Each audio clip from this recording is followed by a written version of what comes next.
Chapter 8. When Jesus came down from the mountain, large crowds followed him, and a man with leprosy came to him and bowed down before him and said, "Lord, if you are willing, you can make me clean." Jesus reached out with his hand and touched him, saying, "I am willing, be cleansed." And immediately his leprosy was cleansed. And Jesus said to him, "See that you tell no one, but go, show yourself to the priest and present the offering that Moses commanded as a testimony to them." And when Jesus entered Capernaum, a centurion came to him, begging him and saying, "Lord, my servant is lying paralyzed at home, terribly tormented." Jesus said to him, "I will come and heal him." But the centurion replied, "Lord, I am not worthy for you to come under my roof, but just say the word and my servant will be healed. For I am also a man under authority with soldiers under me. And I say to this one, 'Go,' and he goes, and to another, 'Come,' and he comes, and to my slave, 'Do this,' and he does it."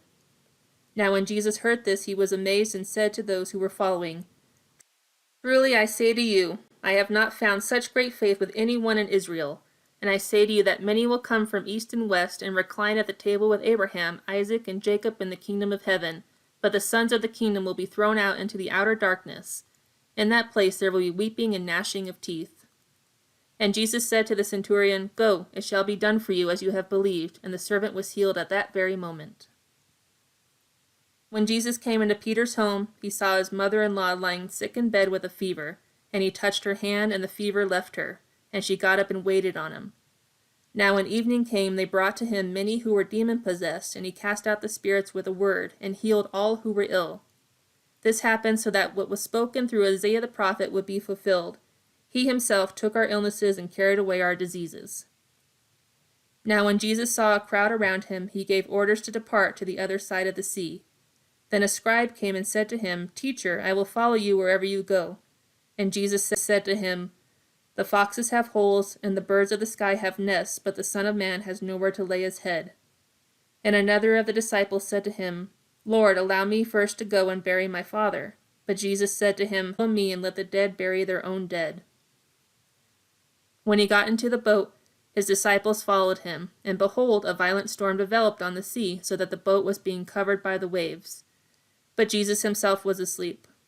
And they came to him and woke him, saying, "Save us, Lord, we are perishing." He said to them, "Why are you afraid, you men of little faith?" Then he got up and rebuked the winds and the sea, and it became perfectly calm.